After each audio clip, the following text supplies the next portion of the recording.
All right, welcome everyone. If you're gearing up for exams like the APFEC or, just want to decode how money actually runs the world, you are absolutely in the right place.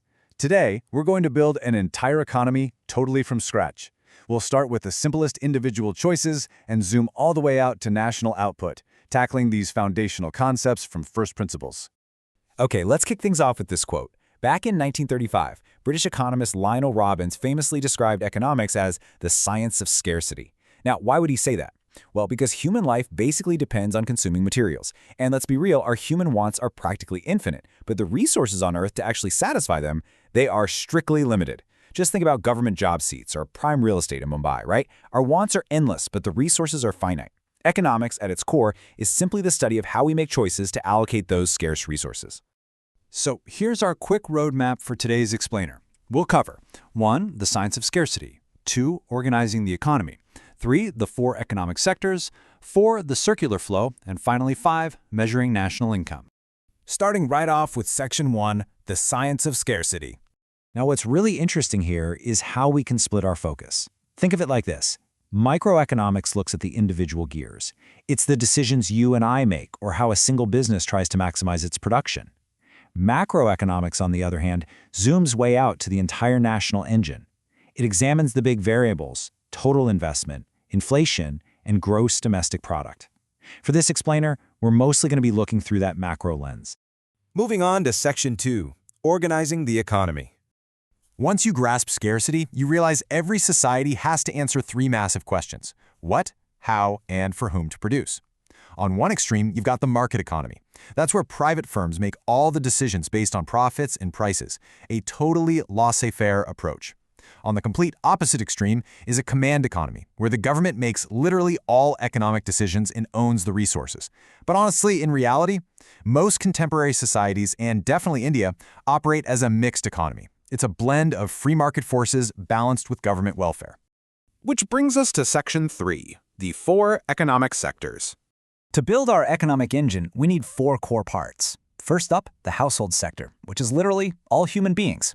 Second, the private sector, all the non-government enterprises producing goods, think Tata or Reliance. Third, the government sector, which handles administration, defense, and public goods, like Indian Railways. And fourth, the external sector, which covers our imports and exports with the rest of the world. Now, just to keep our basic model simple today, we're going to focus mainly on how households and the private sector interact. But before these sectors can start trading, we really need to understand what they're actually producing. Let's start with capital goods. Basically, think of these as the machines that make other things. A Mahindra tractor on a farm in Punjab is a perfect example. It was produced in a factory, it's highly durable, it helps produce wheat, and crucially, it doesn't instantly vanish or transform when you use it. So, how do we classify other goods? Well, the absolutely crucial point here is that a goods classification depends entirely on its final transaction in the market. Check this out. If you buy tea leaves to make chai at home, that's a final good. You're the ultimate consumer. But if a roadside toppary buys those exact same leaves to brew and sell chai, they are an intermediate good. The brewed chai they eventually sell is the final good. See, it's all about the end purpose. All right, Section 4, the circular flow. Let's fire this engine up. An engine needs fuel, right? In our economy, that starts with the household sector providing essential factor services to the private sector. Basically, an enterprise simply cannot exist without 4 inputs. You need capital, which earns interest, the entrepreneur, who takes the risk for profit, natural resources or land, which earn rent, and labor, which earns wages. And a super easy way to remember this for your exams is the acronym CEL: capital, entrepreneur, land, and labor. And remember, all these inputs ultimately come from people, the households. Let's watch how this builds a continuous loop. Imagine a local enterprise making, let's say, samosas. Households provide those CEL inputs: capital, entrepreneurship, land, and labor. The enterprise uses them to make a hot, crispy samosa. Then the enterprise pays out wages, rent, interest, and profits right back to those households. Finally, the hungry households use that exact same money to buy the samosa. It's a perfect loop. Money flows in one direction while factor services and samosas flow in the other. Now this is where it gets really cool. If our samosa costs 100 rupees, that exact number is actually 3 things at once. It's the aggregate value of the final goods produced. It's the total income earned by the households through wages, rent, interest, and profit. And it is the total expenditure spent by the households to buy the samosa. This single 100 rupee note represents the entire economic output of our mini-economy.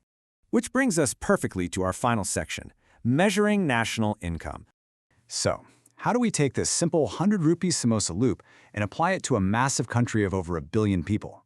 Well, that brings us to gross domestic product, or GDP. It's our primary compass for measuring the total value of all final goods and services produced within a country's domestic territory in a given year. Now listen closely, because here's a very common misconception. People think GDP includes everything Indians make anywhere. Actually, scratch that. It only counts what is produced within our domestic borders, regardless of who makes it. Location is everything. Because of that circular flow we just built together, calculating GDP from any of these 3 distinct angles will magically yield the exact same national total. You can count the final value of the goods produced, like the samosa itself. You can count the total money spent to buy it. Or you can count the total income earned by the factors of production that made it. Production, expenditure, and income. They are literally just 3 different windows into the exact same room.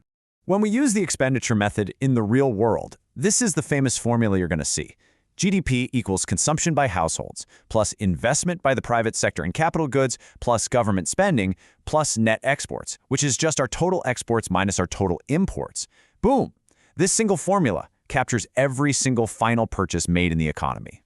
However, and this is a big however, it is absolutely vital to realize that a high GDP doesn't automatically mean everyone in the country is doing perfectly well. It has major blind spots. If GDP shoots up, but all the new wealth goes to just one person, societal welfare hasn't really improved, has it? Plus, GDP completely ignores unpaid domestic work, like a mother running a household, which is a massive, uncounted pillar of a functioning society. And it doesn't deduct the cost of negative externalities. Think about it. Unchecked industrial output might drastically boost our GDP numbers and make the economy look absolutely amazing on paper, while simultaneously destroying the environment through pollution or ignoring social welfare. Economics is ultimately about the betterment of human life, folks, not just making numbers on a giant spreadsheet go up. So that leaves us with a pretty fascinating final thought for you to ponder today. If money isn't everything, and if GDP only captures the raw financial transactions pumping through our economic engine, what other metrics do we need to invent to truly capture human progress and societal well-being? Concepts like the Human Development Index or gross national happiness aim to answer exactly that. Keep that in mind as you continue your APFEC prep. Thanks so much for joining me on this explainer, and I'll catch you in the next one.